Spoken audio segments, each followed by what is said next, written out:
Tarde, Gustavo Yark, quien creo que muchos de ustedes conocen bastante bien. Es presidente actualmente, desde enero de este año, ¿no es cierto? De enero de este año desempeña el papel de presidente del Consejo de Judicatura en Ecuador. Ha sido ministro de Justicia, ministro de Gobierno en Ecuador, ha tenido con el gobierno actual de Rafael Correa, ha tenido una trayectoria en servicio público y académica muy distinguida. Tiene doctorado en Derecho Internacional del Sorbonne y está revisando su currículum y tiene vínculos y ha sido catedrático en más universidades que yo conozco, en la Católica, Andina, San Francisco, varios otros en Ecuador. Así que Gustavo realmente tiene una trayectoria bien impresionante y esta tarde nos va a compartir con nosotros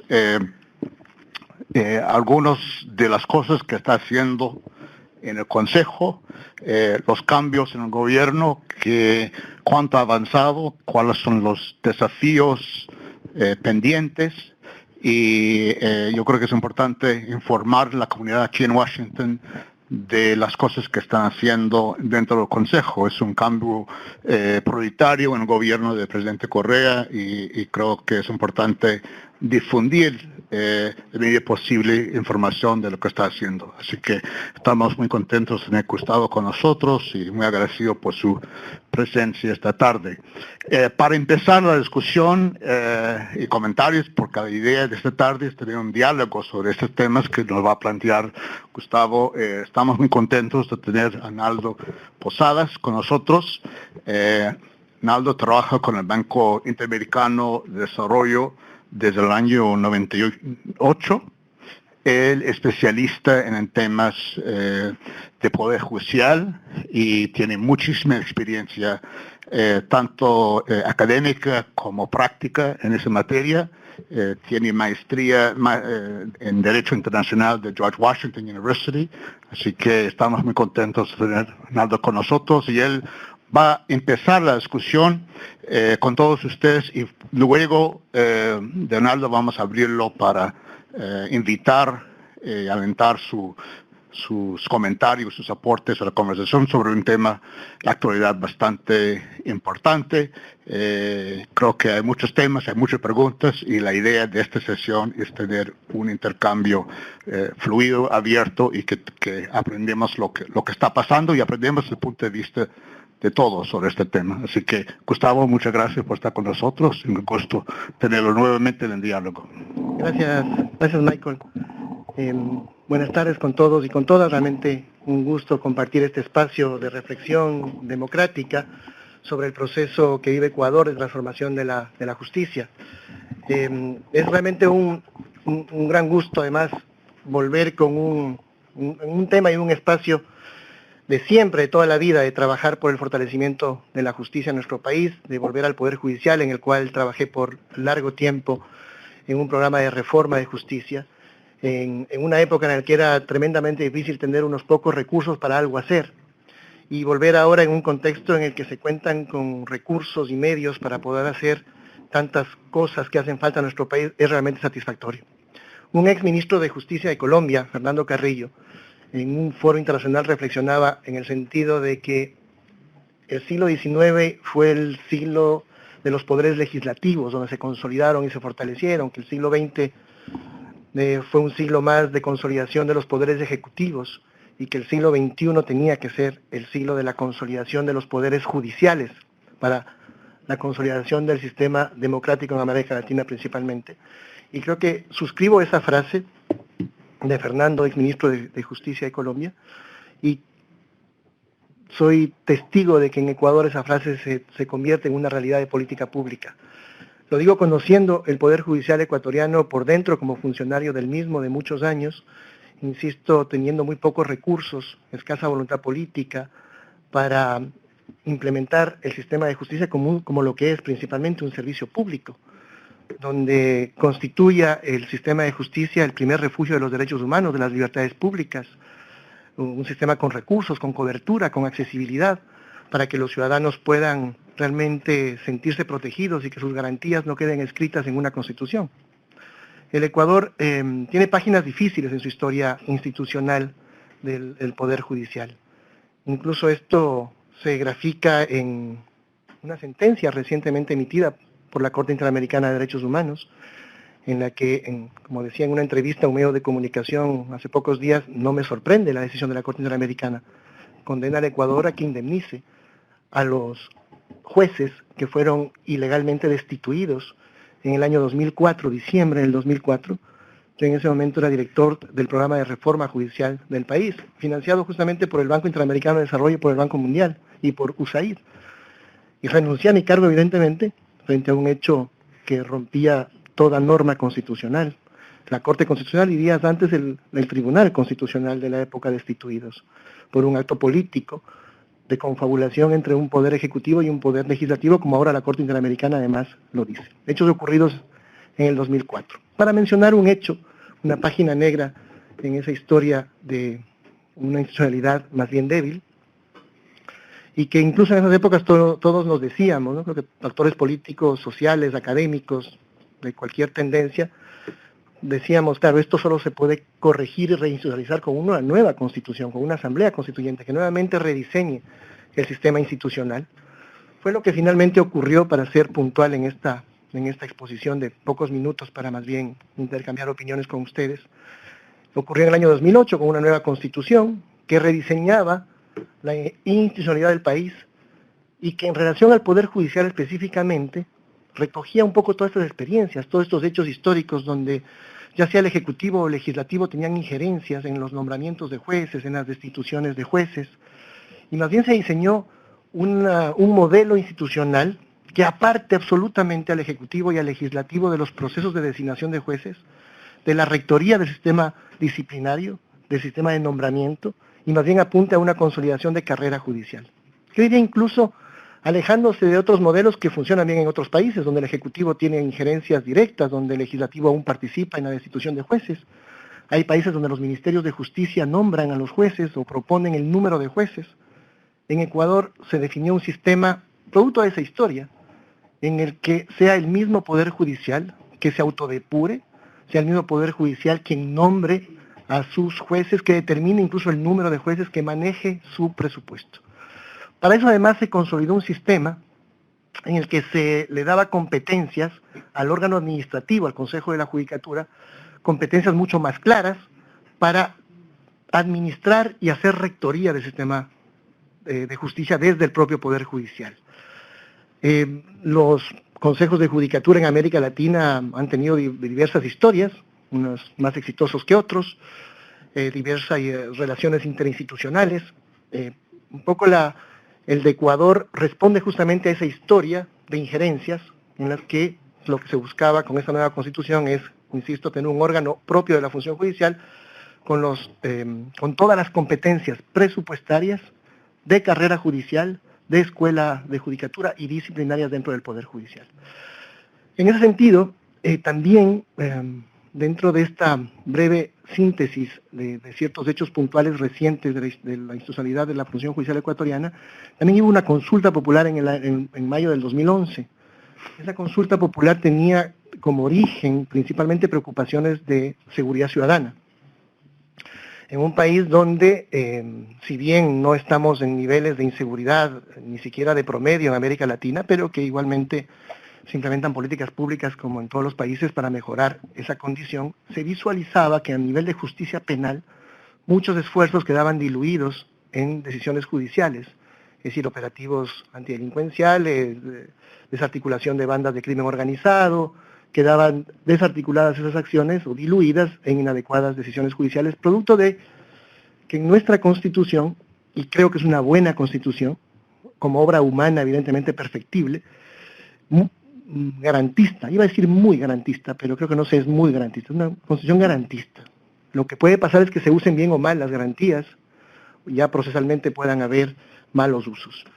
Y lo que ocurría es que nuestra Constitución establecía que siempre se pueden dar medidas sustitutivas a la prisión preventiva. La ley excluía de esa posibilidad a los delitos de violación, de asesinato, de crimen organizado. Sin embargo, muchos jueces decían, no, es que la Constitución dice siempre se podrán dar medidas sustitutivas. Entonces se daban incluso a casos de violación, de crimen organizado, de asesinatos.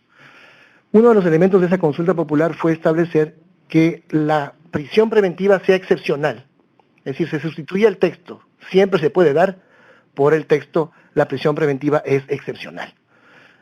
Este elemento normativo parece muy puntual, lamento ser tan puntual, pero era demasiado trascendente en Ecuador en ese contexto, porque permitía justamente que sean mejor usadas esas garantías ciudadanas y que no se maluse la garantía ciudadana de la medida sustitutiva a la prisión preventiva.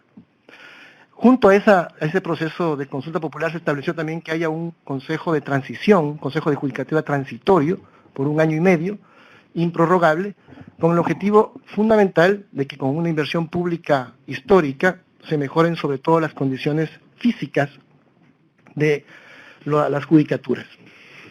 Ecuador pasó de ser el país que menos invertía en justicia en América Latina, junto a Bolivia, con apenas un 0.3% del presupuesto nacional, a ser uno de los países que más invierte en América Latina. Hoy por hoy se invierte el 2% del presupuesto nacional en temas de justicia. Entonces pasó realmente de una realidad a otra en términos de recursos e inversiones que se visualizaron rápidamente en temas principalmente de infraestructuras, que no dejan de ser medios, pero medios que dignifican un servicio, medios necesarios también para la agilidad, la transparencia. Además, medios diseñados en función de un nuevo modelo de gestión. Es decir, no solamente se trata de tener más jueces o más edificios, sino con un modelo de gestión que busque transparentar también el proceso. ¿Y cómo? A través de el juzgamiento en audiencias, con salas de audiencias adecuadas para tramitar los procesos.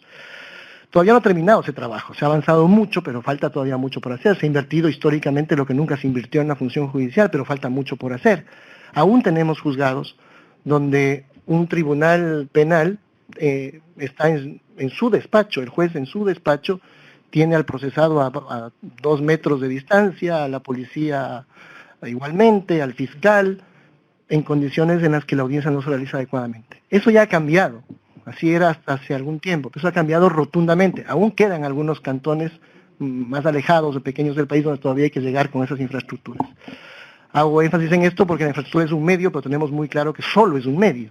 Evidentemente hay otros elementos que han marcado una transformación y estamos en esa línea de transformación, que son fundamentalmente el tema de la oralidad, la carrera judicial.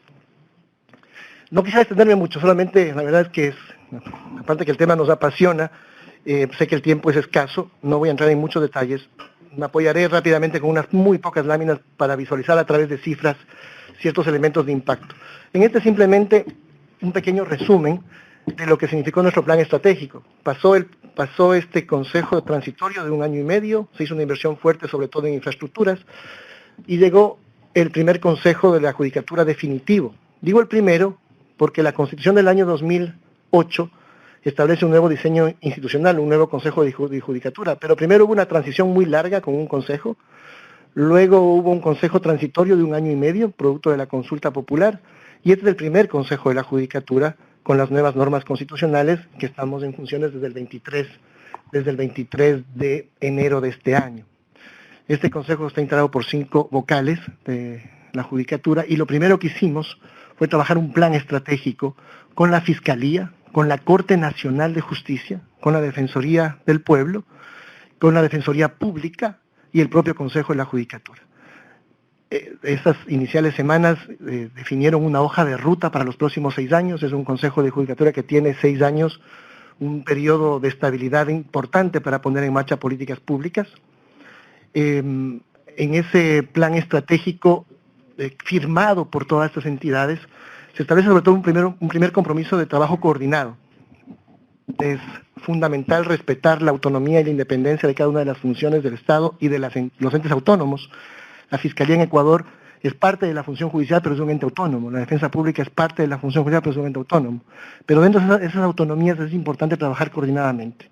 Tenemos este plan estratégico con estos 5 ejes fundamentales. No sé si tengo ejemplares para todos los presentes, pensé que iban a venir menos personas, pero tenemos algunos ejemplares para repartirlo entre ustedes. No entraré en detalle, solo resumir que estos 5 ejes involucran fundamentalmente sus objetivos de asegurar un sistema transparente y eficiente. Solo menciono una estrategia en ese objetivo, la oralidad procesal. La tenemos en materia penal, la tenemos en materia laboral, tenemos mejores medios ahora para que la oralidad funcione, las salas de audiencias mejor equipadas, etc. Tenemos toda una política pública de realización de audiencias, no es solamente tener la sala, sino que la audiencia se dé. El Ecuador lamentablemente tenía un récord posiblemente de los peores de la región en audiencias que no se realizaban. De 3 audiencias convocadas se hacía una, y casi era normal que así fuese. Hemos pasado de ese récord de casi 60% de audiencias que no se realizaban frente a las convocadas a 10% que no se realizan. Es decir, ahora se realiza el 90% de las audiencias. Entonces es modelo de gestión, es oralidad procesal. Lamentablemente aún no la tenemos en materia civil, la tenemos solamente en materia laboral, en materia penal. Nos falta la materia civil. Con Corte Nacional estaremos presentando un nuevo Código General de Procesos estableciendo la oralidad procesal. Y muchas estrategias más en ese punto 1, pero solo menciono esa que es una de las más emblemáticas. Acceso a la justicia.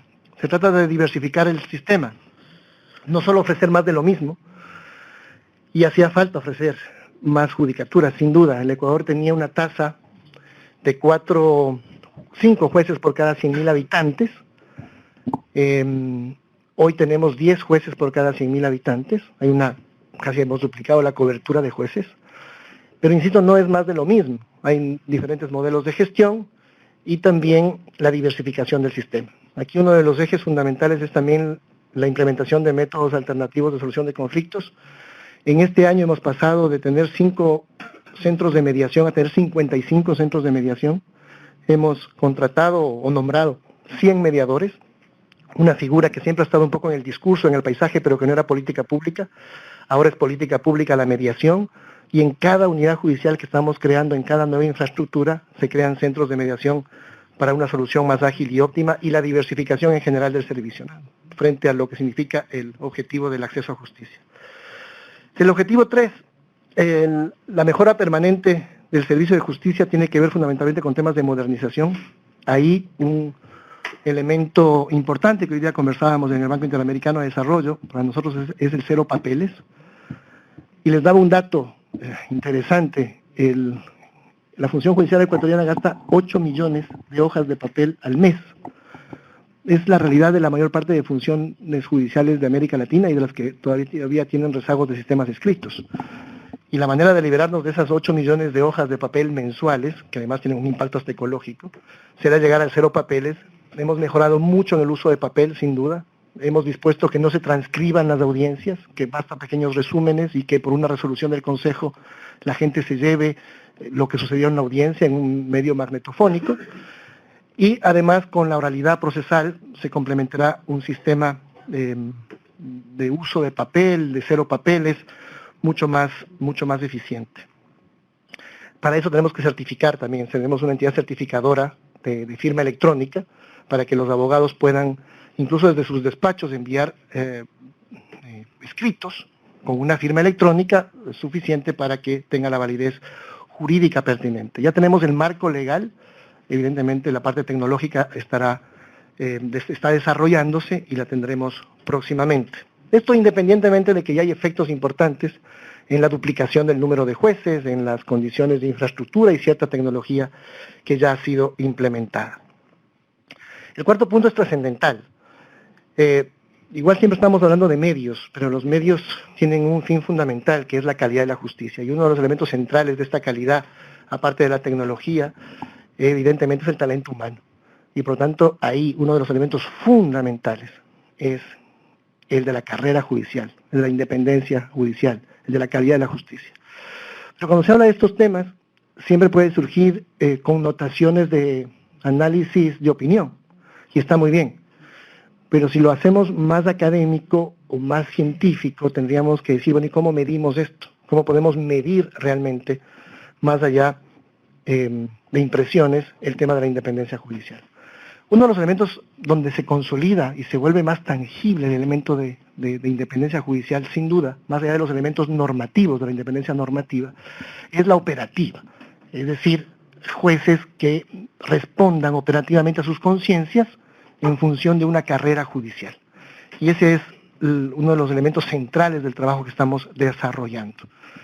Los nombramientos, el pasar de 5 jueces a 10 jueces por cada 100.000 habitantes, son elementos cuantitativos extremadamente necesarios.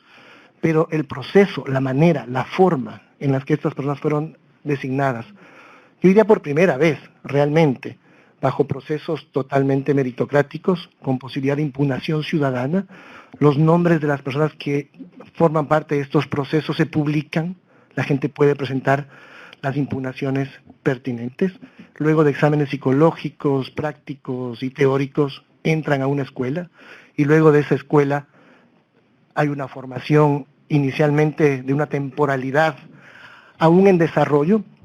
Nosotros aspiramos a una formación al menos de 1 año en una escuela judicial. La formación en este momento ha sido a través de un concurso, básicamente un concurso, y una formación que básicamente ha sido cursos de inducción inicial, y entra en una carrera sin periodo. Esta es otra de las características que nos acompañaba en el pasado. Sin periodo, por lo tanto, con una carrera. El Consejo está diseñando 10 escalafones de jueces para que esa carrera pueda realizarse sin necesidad de esperar que haya una vacante en una instancia superior, sino que en la propia primera instancia puede haber una carrera con una remuneración diferenciada. Y hablando de remuneraciones, en el Ecuador, en los años 98, cuando Arnaldo visitaba mucho el Ecuador, en ese proyecto que ejecutaba el Banco Interamericano de Desarrollo, los jueces ecuatorianos ganaban alrededor de $600, $700 mensuales. Hoy ganan $4.000 mensuales del juez de primera instancia, que para Ecuador es una remuneración respetable.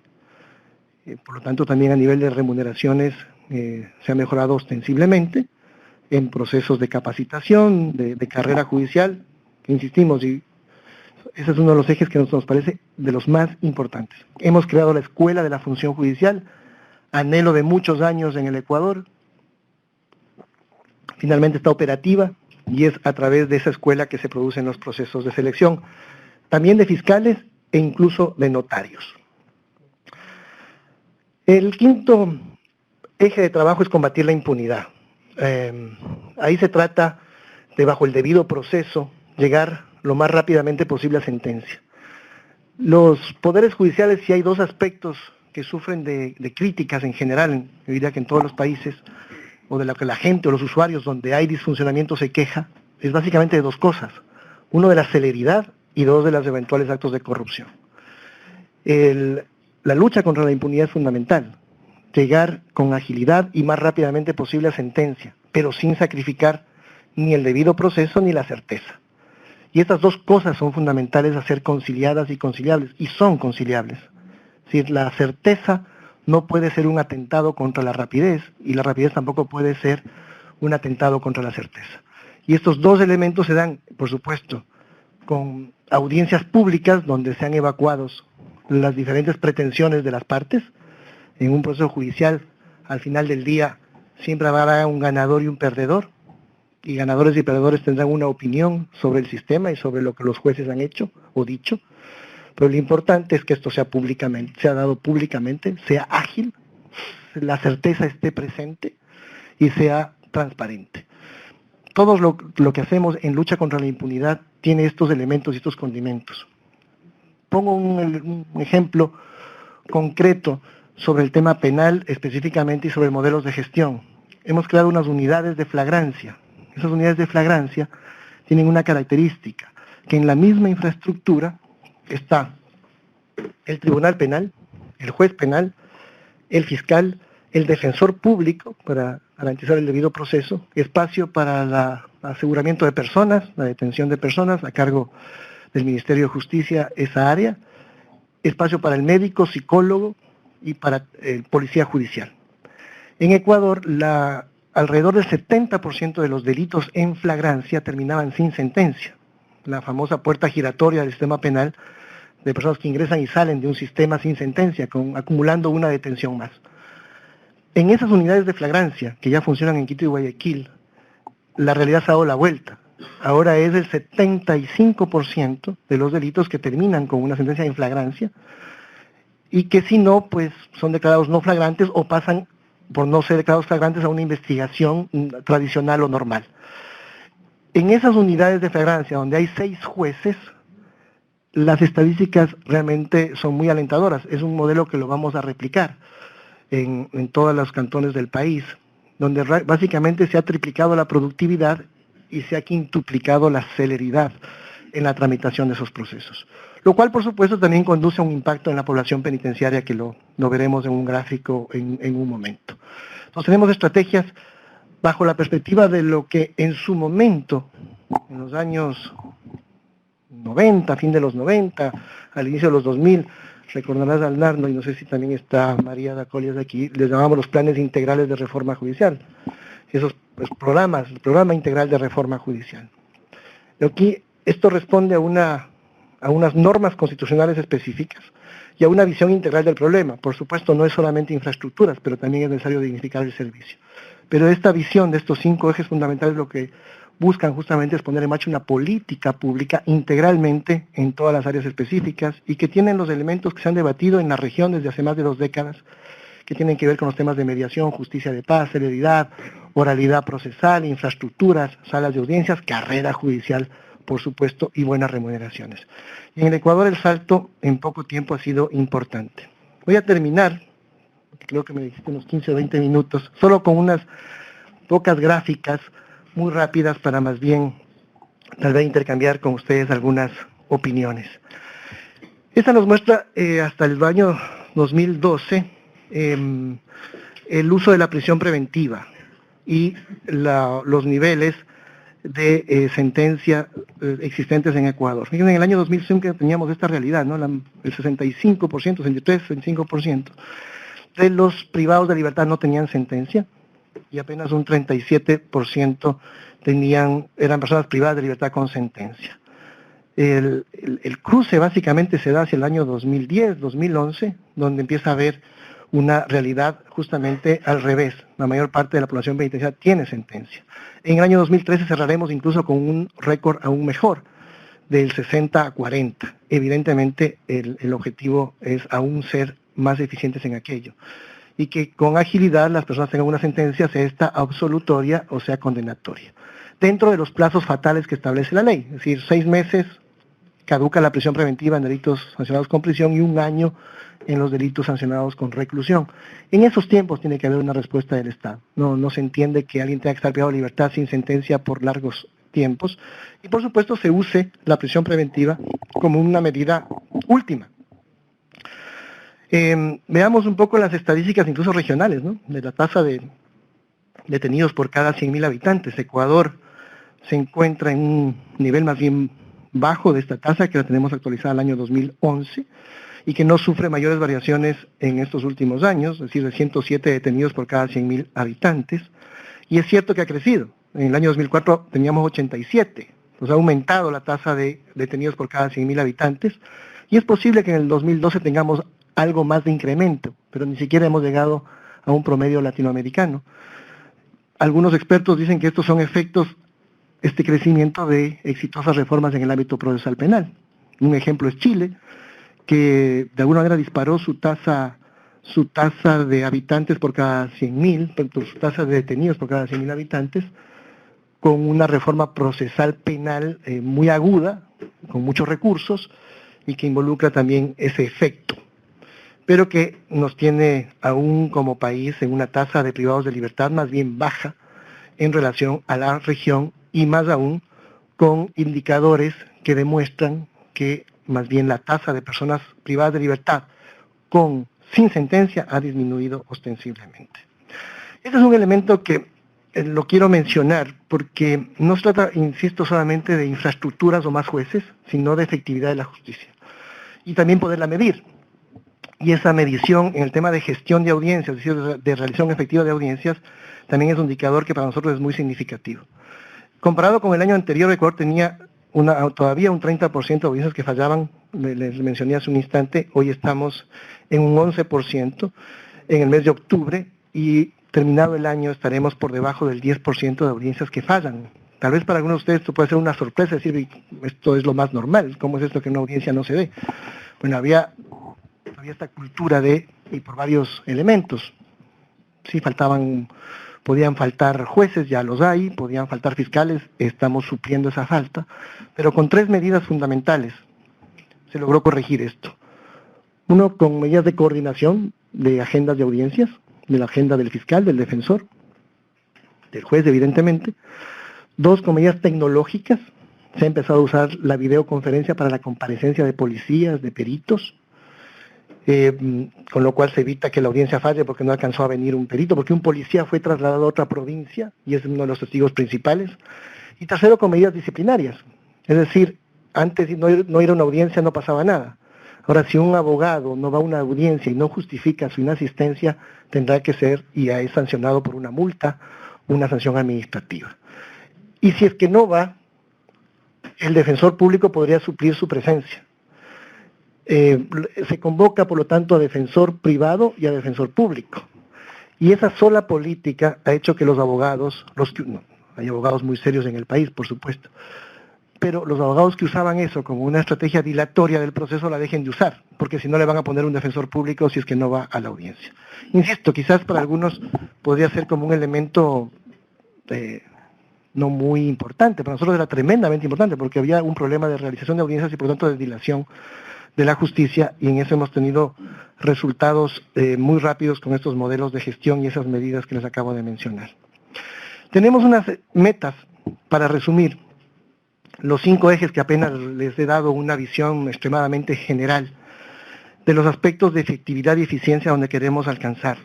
En los datos estadísticos que hemos levantado, desde el año 2009 al 2013 y una proyección de metas al año 2017 que involucra la ejecución del plan estratégico que compartiré con ustedes en el impreso que hemos traído. Tenemos estas tasas. La tasa de congestión es de 4.4 en el año 2009, es decir, ¿cuántos casos me quedan por cada uno que resuelvo por resolver la tasa de congestión? La tasa de resolución ha aumentado al punto de que antes es el porcentaje de causas que despacho en un mismo periodo. Antes se despachaba el 30% de lo que entraba, es lo que dice este cuadro.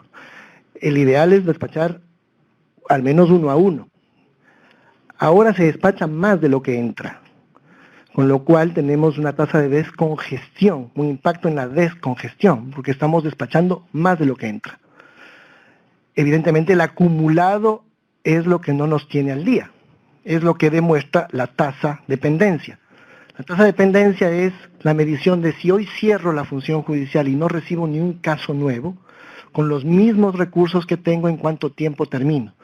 En el año 2009 necesitaba 3 años y medio más o menos para ponerme al día si hoy cierro y no recibo ningún caso más nuevo.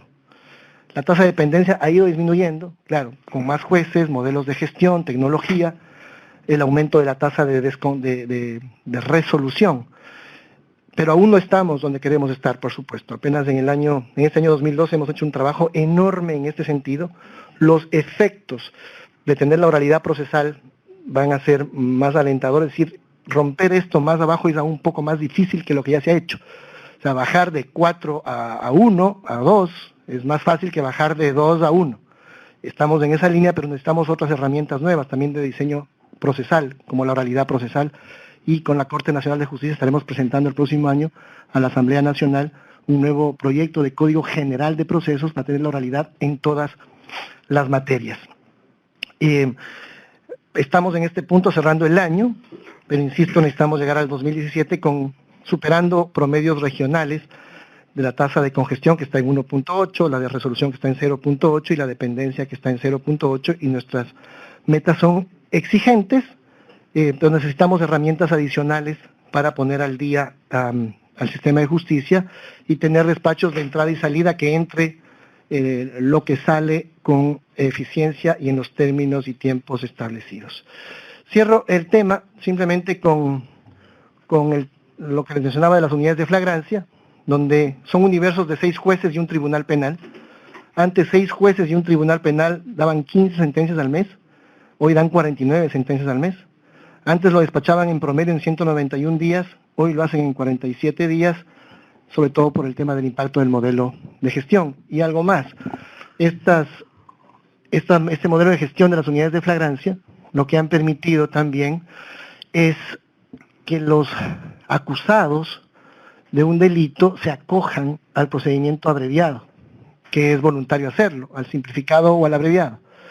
Es decir, que sean juzgados ante el juez penal mismo o ante el tribunal bajo un proceso de aceptación de responsabilidades, producto de que han sido capturados en flagrancia, está la víctima, están los testigos, van inmediatamente a la unidad funciona 24 horas, 7 días a la semana, ahí recoge su versión inmediatamente el fiscal, no se cambia de fiscal, el fiscal que coge el caso va hasta el final con ese caso, está el defensor público para darle asistencia legal gratuita al acusado, constatar que fue flagrancia, calificar primero la flagrancia y luego provocar el juzgamiento.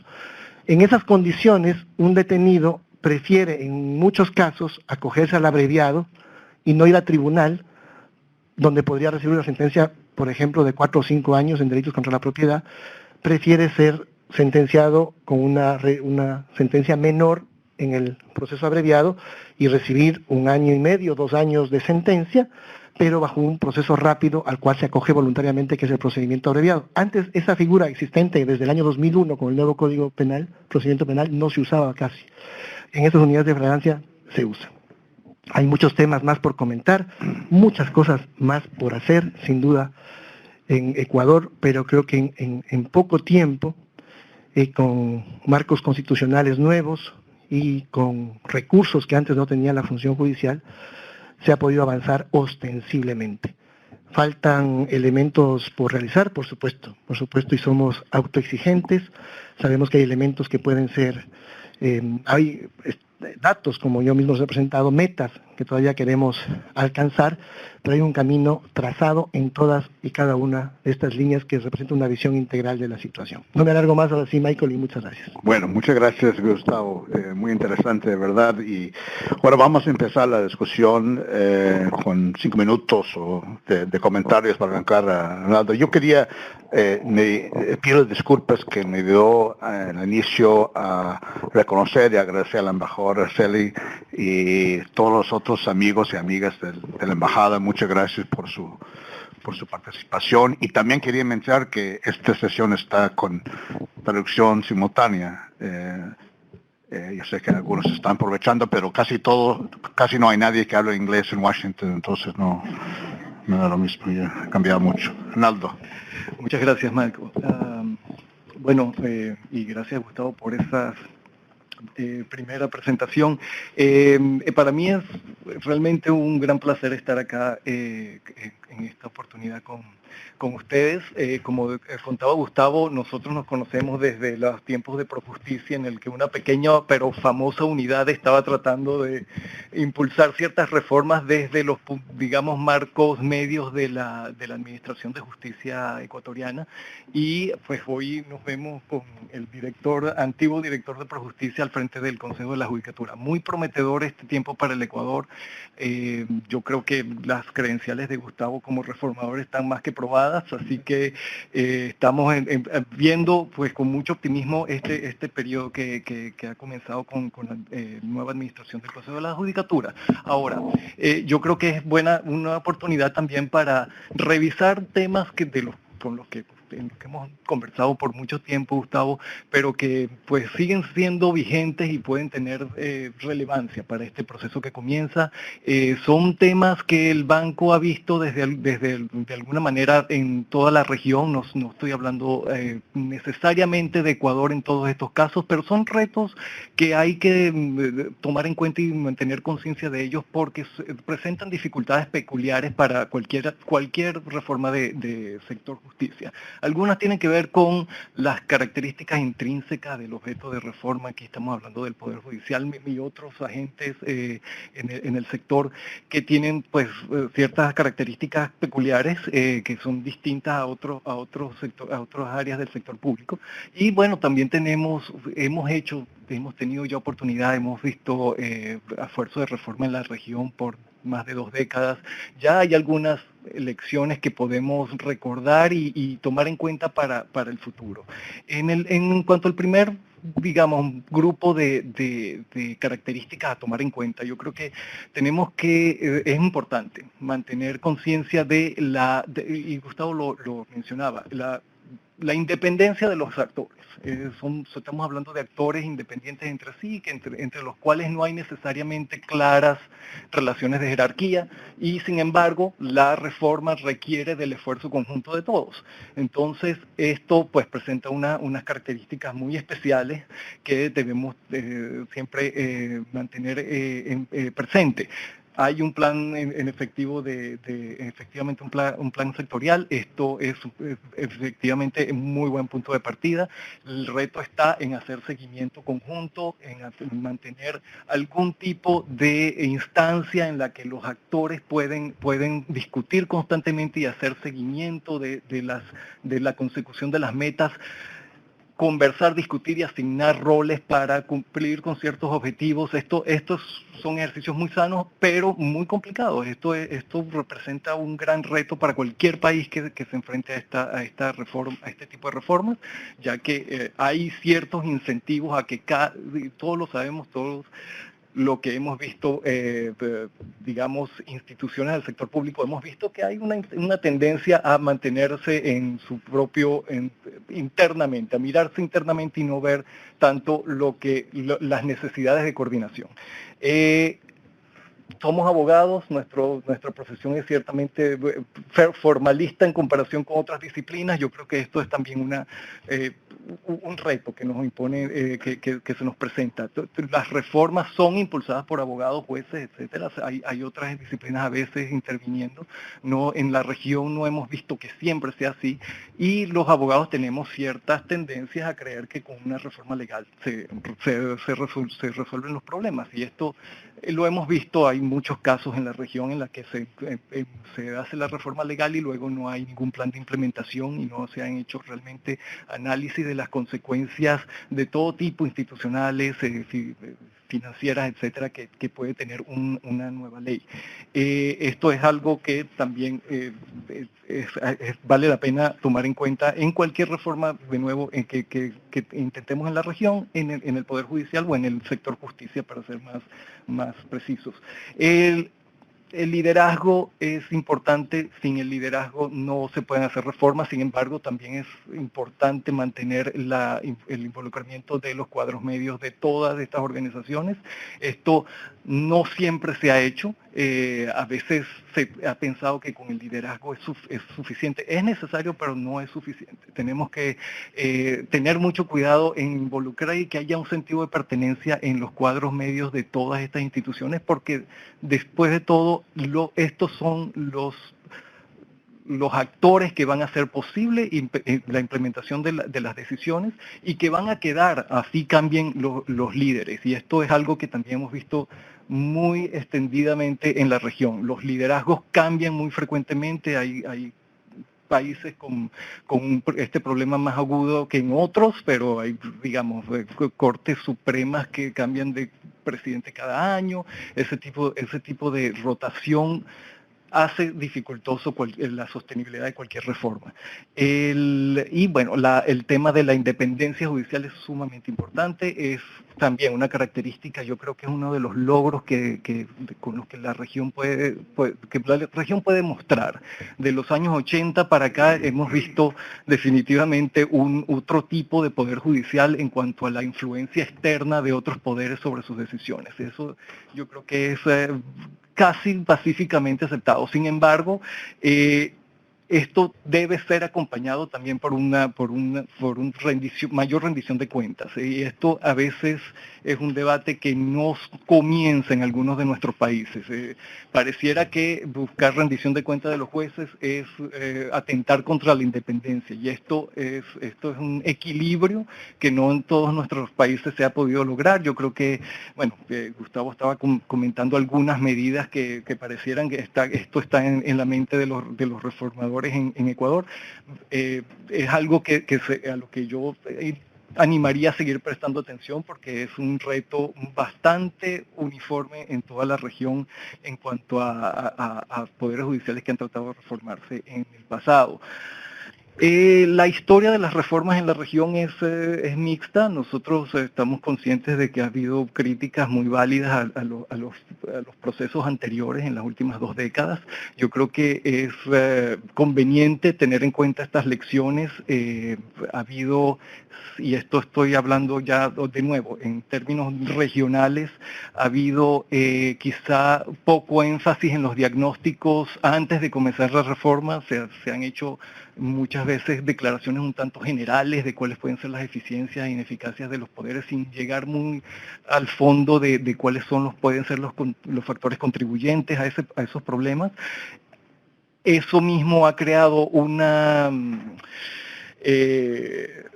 fijación de unas expectativas quizás demasiado altas. Se ha hablado de, vamos con este proyecto a ser, por ejemplo, el país más justo. Esto es complicado, obviamente, porque muchas veces ni siquiera lo que estamos haciendo el diseño podemos estar de acuerdo en cómo definir una sociedad más justa. Entonces, es probablemente una mala idea tratar de medir el éxito del programa con ese tipo de metas.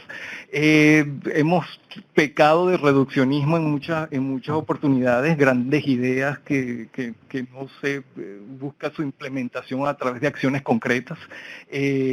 Muchas veces estamos, de nuevo, hablando de reformas legales y no metiéndose, por ejemplo, en temas quizá menos excitantes pero necesarios como manejo de recursos humanos, compras, planeación financiera, etcétera, que son funciones que en muchos de nuestros poderes judiciales están poco desarrolladas, incluso comparados con otros organismos o entidades públicas en el mismo país.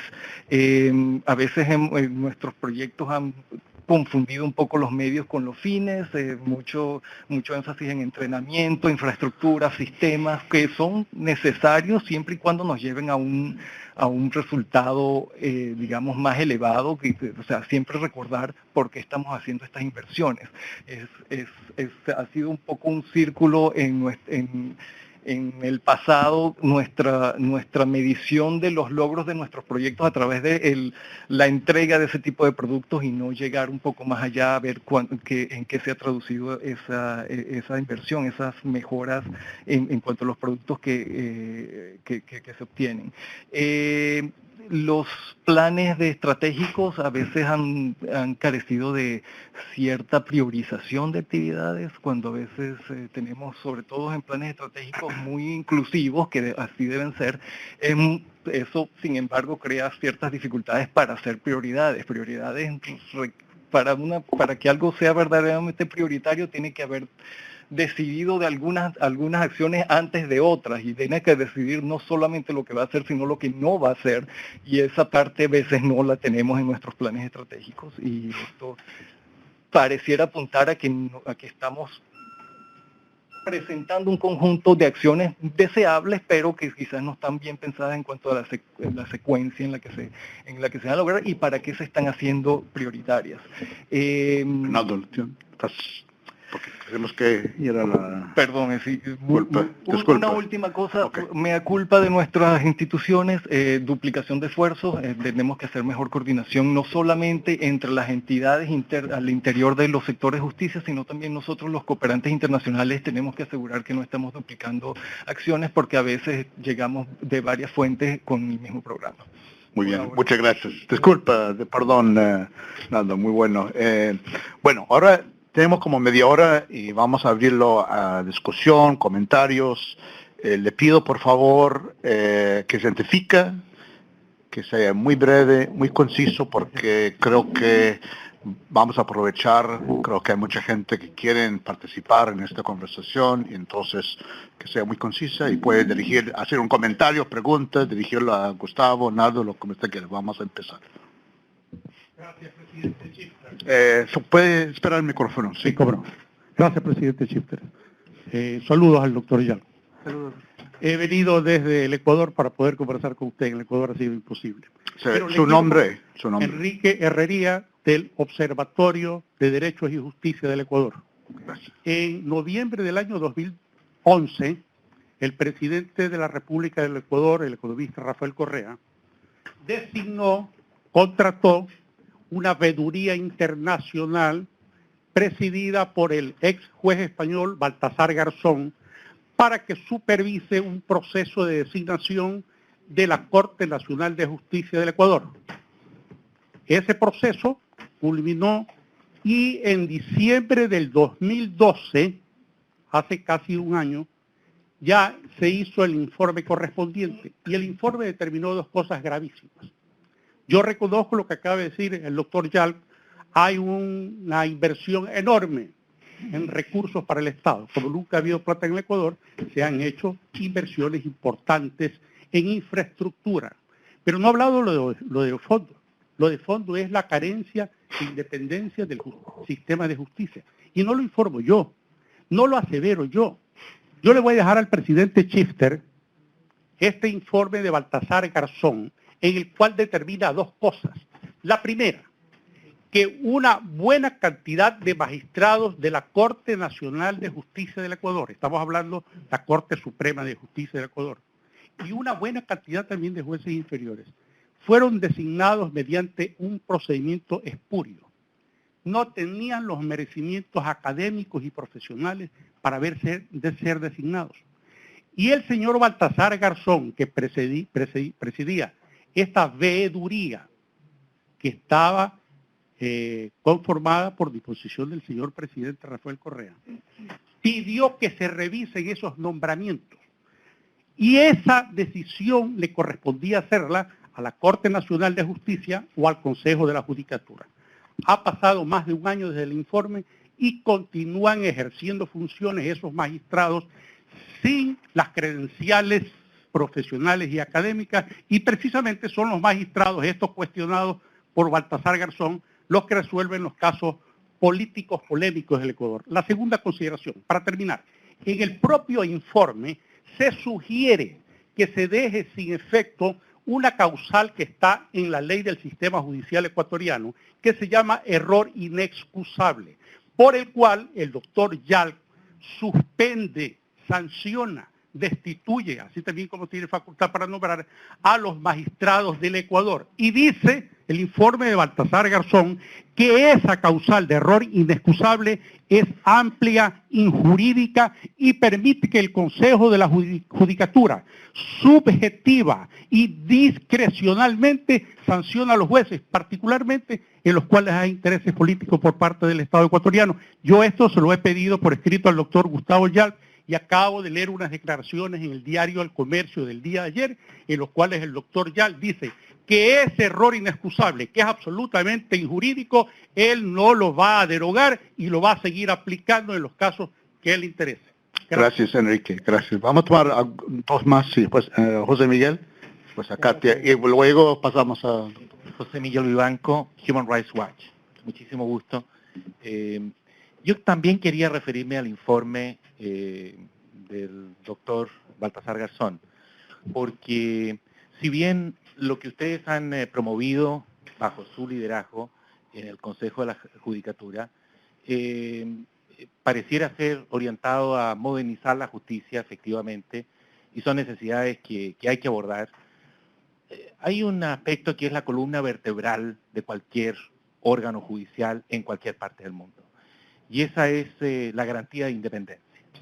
La garantía de independencia me parece que en ese informe elaborado por el juez Baltasar Garzón queda en entredicho, no solo por la elección o el nombramiento de estos magistrados de la Corte Suprema, sino también por la persistencia de esta figura del error inexcusable, que por los términos en que está redactado, deja márgenes a la ambigüedad, a la arbitrariedad, a un órgano que usted preside y que tiene nada menos que la facultad de elegir, suspender y destituir jueces. Pero me gustaría ampliar un poco más el problema. A mí me preocupa muchísimo no solo la independencia, sino también la apariencia de independencia de cualquier órgano. ¿No le da la impresión a usted, señor Yalp, que el hecho de que varios de los integrantes, de los 5 integrantes del Consejo de la Judicatura que usted preside, sean ex funcionarios del gobierno actual, atenta contra esa independencia? Gracias. Katia, después vamos a la palabra. Bueno, lo hacemos la otra ronda con... Okay. Pero Katia, en este... Gracias. Katia Salazar, Fundación para el Debido Proceso. ¿Qué tal? Bueno, muchas gracias por su presentación. La verdad que muy interesante y muy completa. Y mientras escuchaba lo que decía, la verdad que no podía imaginarme cómo enganchar lo que estaba diciendo con lo que uno aprende en Ecuador. Estuve en septiembre unas 3 semanas, donde también, como el colega, quise conversar con usted para presentarles los resultados de un estudio, pero aunque al comienzo parecía posible, luego al final no fue posible. Y la verdad es que la información que pude levantar de conversaciones, de entrevistas, de revisión de expedientes y revisión de casos concretos, me dejó muy, muy preocupada, ¿no? Es sobre el tema que ya se mencionó aquí, el tema de la independencia judicial. O sea, todo esto está muy bien y lo felicito y seguramente podemos sacar lecciones aprendidas de esto para otros países. Pero el tema fundamental de la justicia, que es el de la independencia judicial, en lo personal, digamos, yo me fui muy preocupada de Ecuador. Y en esa lógica quería preguntarle y que usted comparta, ¿no?, su opinión sobre, digamos, ¿cómo ve el rol de un juez o la posibilidad que un juez o un fiscal en Ecuador el día de hoy pueda tomar una decisión que no esté, pues, en la línea, digamos, de la Revolución Ciudadana o lo que dice el Plan del Buen Vivir? O sea, porque lo que nosotros escuchamos en conversaciones con autoridades, por supuesto off the record, no públicas, es que hay un temor generalizado, sobre todo en las autoridades judiciales, de tomar decisiones que vayan en contravía de estas ideas, premisas u objetivos, ¿no?, que se plantean desde el Poder Ejecutivo. Y en esa lógica también, solo para cerrar el comentario, digamos, no voy a mencionar acá ejemplos concretos, pero los podría mencionar, ¿no? Si uno evalúa, analiza las presentaciones de los sábados, las sabatinas del presidente y las menciones a casos concretos que él hace, y luego ve qué pasa con ese caso, realmente los resultados son sorprendentes. O sea, si a uno lo menciona el sábado, digamos, tiene más o menos garantizado que se le puede abrir un proceso o algo va a pasar. En fin, yo lo que sentí fue un temor generalizado en los funcionarios con los que me reuní, con los que hablé para levantar información para un informe que estamos haciendo. Y sin desmerecer todo eso, me parece fundamental también, quería pedirle su opinión sobre este tema. Gracias. ¿Por qué no? Gracias. Después Antes pasamos de a otra ronda. Perfecto, Después. con todo Sí. gusto. Bien, Luis Paulino Mora, ex presidente de la Corte Suprema de Costa Rica, lamentablemente falleció a inicios de este año, un referente para mí y creo que para América Latina en general. Luis Paulino decía reiteradamente, la independencia no es un derecho del juez, es un derecho ciudadano. Por lo tanto, la independencia tiene que estar siempre junto a otros elementos, que son también la rendición de cuentas y que son, por supuesto, la motivación de las sentencias. Y que un juez que no motive sus sentencias no podía, por lo tanto, decir que es independiente. O no podía, bajo el supuesto de ser independiente, no motivar sus sentencias. Por eso el principio de independencia, como le decía Luis Paulino, siempre está relacionado con otros principios, el de transparencia, el de rendición de cuentas y el de motivación de las sentencias. Por lo tanto, no está divorciado con ese elemento conceptual graficado por un expresidente de Corte Suprema, de las mejores Cortes Supremas de Justicia de Latinoamérica, como es la costarricense. No está divorciado el elemento de independencia con el de evaluación de desempeño y con un régimen disciplinario. Y cuando un juez no motiva una sentencia, puede ser objeto de un error inexcusable, sin duda, en la legislación ecuatoriana. Yo no puedo derogar aquello, Enrique. Eso lo puede derogar una asamblea constituyente o la Asamblea Nacional.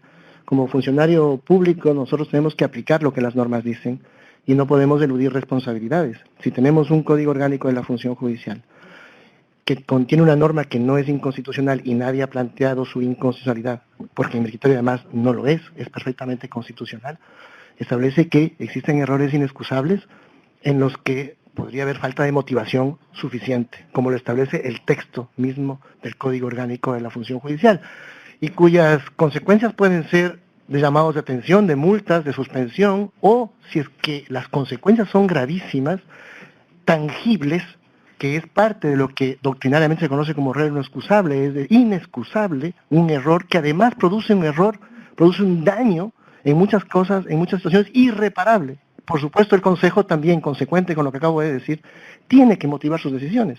Solo como autoridad pública no podemos suspender a un juez, multarlo o destituirlo sin haber motivado nuestras decisiones como cuerpo colegiado. Además, con el debido proceso, por supuesto, que es como ocurre. Lo que a veces no se pondera suficientemente es que la mayor parte de quejas que se presentan al Consejo de la Judicatura, al menos del que yo presido y que hablo por él, se desechan. Y la mayor parte de decisiones que hemos tomado, de las que se aceptan a trámite, son de inocencia. Y hay un porcentaje, por supuesto, de las que corresponden a sanciones con debido proceso y con las motivaciones suficientes. Adicionalmente, las decisiones administrativas que en sede administrativa toma el Consejo de la Judicatura en el ámbito disciplinario pueden ser impugnables ante sede jurisdiccional, ante el Tribunal Contencioso Administrativo, que además era una de las jurisdicciones más abandonadas en el país. Justamente en ese proceso de debilitamiento de lo público, el tribunal más abandonado y más congestionado era el que tenía el ciudadano, a veces, perdónenme, el pobre ciudadano, litigando contra el Estado, donde tenían provincias, distritos, como en el que se incluye Pichincha o Guayas, que son los más grandes, 1, 2, 3 salas. Ahora casi se ha quintuplicado el servicio en los tribunales contenciosos administrativos. Y ahí, en esas sedes, son impugnables las decisiones que también tome el Consejo de la Judicatura, que tiene que motivar sus decisiones. No podemos dejar de aplicar las normas, porque también los ciudadanos quejosos nos podrían decir: en el Consejo de la Judicatura he presentado una queja con todas las pruebas suficientes de un error inexcusable, de una negligencia manifiesta de un juez. Nosotros no le podemos decir: no le vamos a atender aunque tenga la razón, porque tenemos que aparentar ser independientes. Tenemos que tomar decisiones motivadamente. Y nuestra independencia se grafica en las motivaciones que tenemos graficadas en cada una de nuestras decisiones. Sobre el informe de la veeduría que hace alusión Enrique y el señor Vivanco, en efecto, esta veeduría dio seguimiento al proceso de designación de miembros de Corte Nacional de Justicia que terminó en enero del 2012, si no estoy mal. Esa veeduría estableció una serie de recomendaciones. Como veeduría internacional, más aún, lo que tiene es la posibilidad de hacer recomendaciones. Recomendaciones que tienen un carácter técnico en algunas ocasiones, pero evidentemente no constituyen una autoridad jurisdiccional específica para que sus efectos sean vinculantes o determinantes. Hay una serie de recomendaciones que se han dado. Por ejemplo, y una que no se pondera suficientemente, la veeduría recomendó que se cree un Departamento de Derechos Humanos en el Consejo de la Judicatura. Este Consejo ha creado la Dirección Nacional de Derechos Humanos, por ejemplo. Y otros elementos técnicos que nos parecen muy pertinentes y rescatables. Sobre el concurso mismo, yo he leído reiteradamente, Enrique, ese informe. No encuentro un párrafo, puede ser que ustedes lo encuentren o que el informe que se le den al presidente Shifter, a Michael, lo pueda contener. Pero yo recuerdo, en ese informe, en ningún momento se califica de ilegítimo el proceso de designación de jueces. No se le dice que es ilegítimo. Hay una serie de recomendaciones técnicas sobre las características del proceso, pero no dice este proceso es ilegítimo.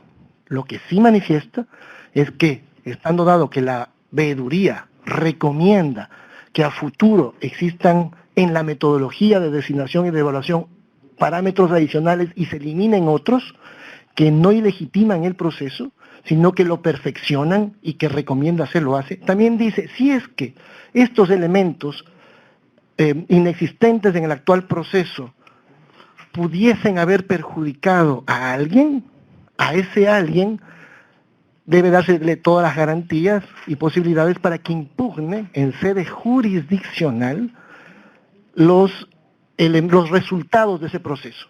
Esa es la consecuencia fundamental que yo recuerdo de ese informe, que lo he leído en reiteradas ocasiones, y que por lo tanto lo que hace es recomendar a futuro elementos técnicos para perfeccionar. No lo califica de ilegítimo, al contrario, del proceso de reforma judicial hace una serie de exaltaciones con adjetivos calificativos muy positivos de todo el proceso de reforma. Específicamente sobre el de la Corte manifiesta las virtualidades de que haya sido un procedimiento público con impugnaciones, etcétera, y que si hubiese un perjudicado, ese perjudicado reclame.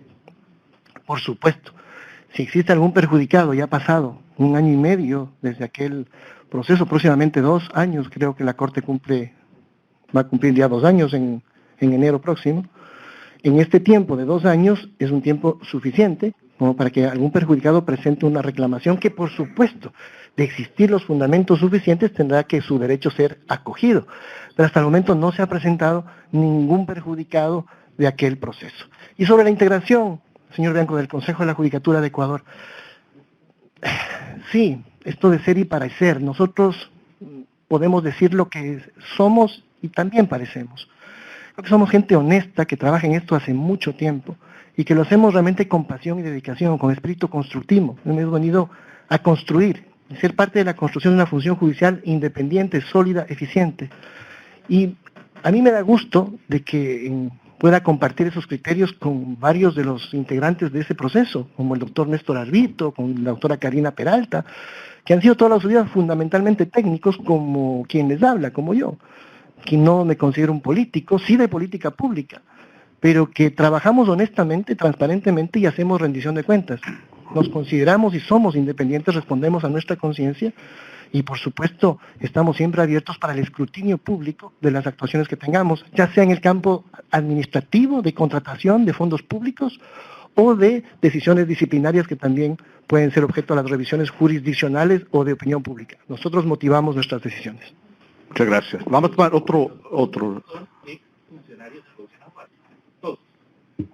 No creo que todos, al menos dos no. Pero sí, no le importa. Bueno. Vamos a hacer otra ronda. Emilio, ¿quiere empezar? Allá al fondo y después el señor acá. Allá. Lo cual no Verónica, lo califica, pero bueno. Mi nombre es Emilio Palacio, soy periodista ecuatoriano. Vivo en Estados Unidos desde hace 2 años porque el gobierno de este país me concedió el asilo considerando que era un perseguido por el régimen de Rafael Correa. Usted ha expuesto, señor ministro, la pregunta de cómo medimos la eficiencia de un sistema judicial. Y le ha dado mucha importancia a los plazos, a los ritmos, a los números. Un sistema judicial puede ser muy ágil y muy rápido si no hay debido proceso y no hay independencia judicial. El presidente de la República convocó a un referéndum y dijo al público, al pueblo, le quiero meter la mano a la justicia. Estoy citando textualmente. No es una metáfora, así lo dijo. En mi caso, ¿cómo se reflejó eso? Hay un video que está puesto en internet donde el juez que me condenó a 3 años de cárcel y a pagarle al presidente de la República, no al Estado ecuatoriano, al ciudadano Rafael Correa, pagarle a él $40 millones por un artículo que yo escribí, el juez que dictó la sentencia dice que la sentencia la redactó el abogado del presidente de la República, que se la mandó en una memoria portátil, que él solamente le hizo un cambio. El original decía que yo le tenía que pagar $60 millones y él decidió que solo le pague $40 millones. ¿Eso es independencia de la función judicial? No soy el único caso. En el Ecuador, según la Fiscalía, no datos míos, no de las organizaciones indígenas que dan números más altos, hay 138 acusados de terrorismo y sabotaje. En Guantánamo creo que son 260, según Human Rights Watch, quizás me equivoque, pero en Estados Unidos hay 300 millones de habitantes. En Ecuador hay 13 millones de habitantes. Tenemos más terroristas per cápita que en ningún país del mundo. ¿Quiénes son? Y perdóneme 2 minutos para mencionar 2 casos. La profesora Mary Zamora. La prueba está en internet, la puso el gobierno. El gobierno puso el video que prueba que es terrorista. La profesora caminando dentro de un colegio, la siguen los estudiantes, no se escucha nada, y dice que luego lo sacó a la calle a gritar contra el gobierno. Señor Yalc, usted no salió a la calle durante el gobierno de Lucio Gutiérrez y dijo que Gutiérrez se tenía que ir del poder. La profesora en la película no se la ve diciendo eso. 8 años de cárcel por haber hecho algo que no se ve en la película. Y por último, el dirigente indígena Pepe Acacho dijo en una radio, Según el gobierno, no hay un audio, nadie lo ha probado. En Shuar, nadie habla Shuar en el Ecuador sino una minoría. Supuestamente dijo, vengan con lanzas envenenadas. Son lanzas de madera, las que usan los Shuar. 8 años de cárcel por decir eso. Eso es debido, con una ley que no existe, porque fue dictada por una dictadura. Eso es debido proceso, señor Yalc. Muchas gracias, Emilio. Vamos a dar 1 o 2 preguntas y después voy a dar la oportunidad. Sí, se puede esperar el micrófono. Fernando Jiménez de Tecnolegal Consult, con despacho en Madrid y Washington. Quería, quizá esté yo equivocado, pero no he podido dilucidar bien quién escoge a los miembros del Consejo Judicial y específicamente quién escoge a su presidente. Y cuál es su relación con la Fiscalía. Por favor, gracias. Gracias. Otra pregunta, comentario, antes de... Sí, terminamos con el señor.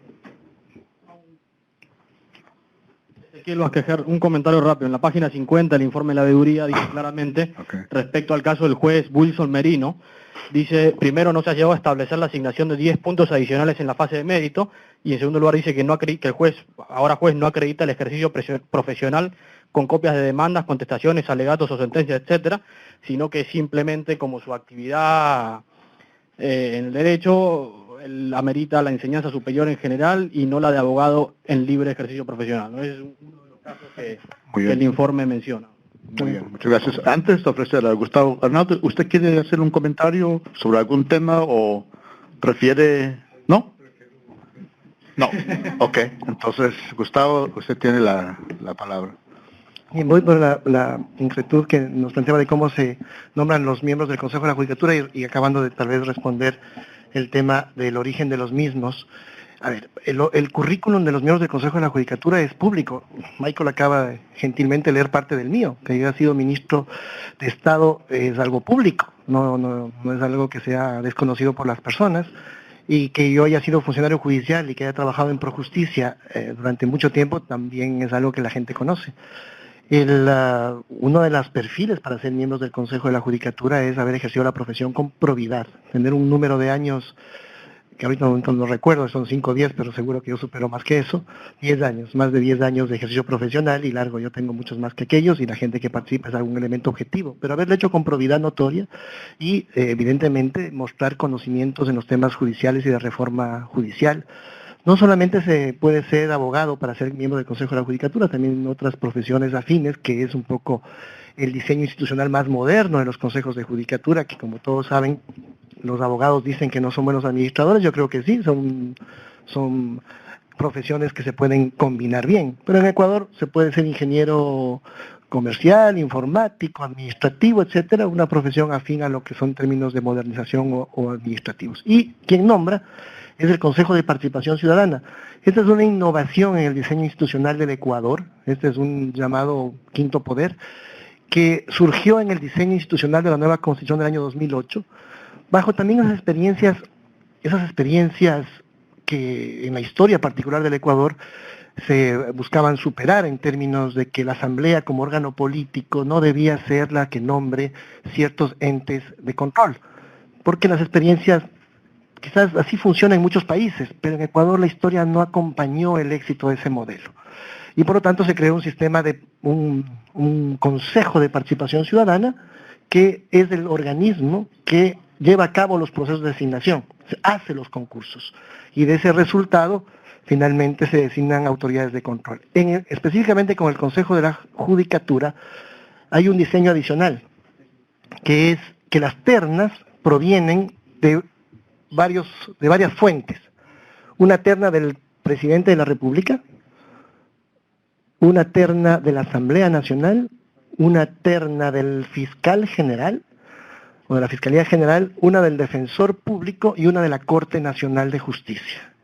De esos nombres se hace un proceso de impugnación ciudadana, de selección, y producto de ese proceso, finalmente el Consejo de Participación Ciudadana nombra a uno de los miembros de la terna. Quien preside el Consejo es quien proviene de la terna proveniente de la Corte Nacional de Justicia, que es justamente mi caso, que si bien he sido funcionario público del Ejecutivo, trabajé largo tiempo en el Poder Judicial y la Corte Nacional de Justicia me incluyó en su terna, y por ley, por mérito de derecho, por pleno derecho, quien viene de esa terna es quien preside el Consejo de la Judicatura.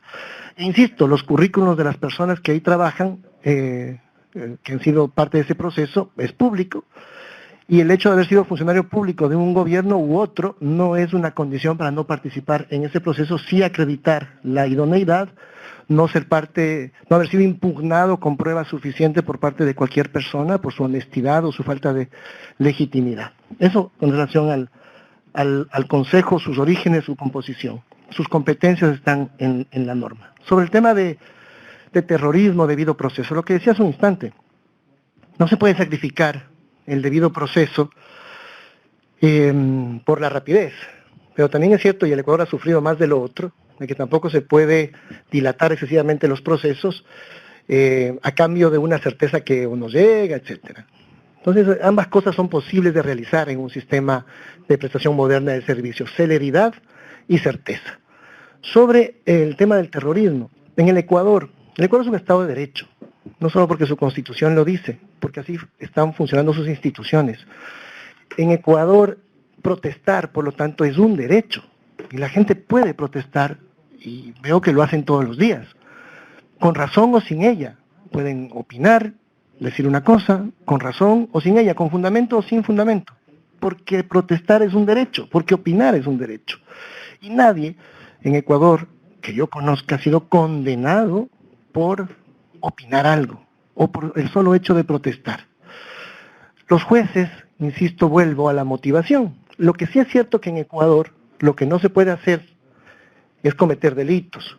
Es decir, alguien puede protestar, con razón o sin ella, pero lo que no puede hacer es cortarle la oreja a un policía, como ha ocurrido, o quemar una ambulancia, como ha ocurrido, o parar un servicio público, como ha ocurrido. Es cierto que la legislación ecuatoriana, el Código Penal, es un código que proviene del siglo XIX y con reformas a principios del siglo XX, y que merece una actualización en su terminología, en su ordenamiento. El sabotaje, que es impedir el funcionamiento de un servicio público, está sancionado en un capítulo que se llama Terrorismo y Sabotaje. Está en marcha un nuevo código de procedimiento penal, procesal y de ejecución de penas, que en el proceso legislativo estará terminado a finales de este año o principios del próximo año, y creo que eso va a ser una herramienta, un instrumento muy importante, donde ciertas conductas, como cortarle la oreja a un policía, no se convierten en conductas legítimas, donde muchas de las figuras por las cuales algunas personas han tenido que enfrentar procesos penales seguirán siendo delitos. Pero eso no significa que el derecho a protestar no exista. La protesta es un derecho, y es un derecho que se protege además. Pero, insisto, otra cosa son la comisión de infracciones, de delitos, que sí constituyen delitos y seguirán constituyendo delitos en el Ecuador o en cualquier Estado de Derecho, donde interrumpir un servicio público es considerado un delito. Muchas gracias. Bueno, yo creo que ha sido un intercambio bien interesante, bien útil. Quiero agradecer al señor Posadas por su excelente comentario y al doctor Craig por su excelente presentación y su claridad de sus comentarios, y vamos a seguir organizando foros de este tipo. Creo que son muy importantes y ojalá que podamos seguir conversando. Es un tema fundamental no solamente en Ecuador, pero en todas las Américas. Así que muchas gracias a embajadora por todo, y a las traducciones también, y gracias a todos ustedes por estar con nosotros. Espero que disfrute este día tan lindo que hoy en la tarde, lo que queda del día, porque creo que no va a haber muchos más hasta marzo, abril. Entonces hay que disfrutar ese día. Muchas gracias. Gracias, Michael.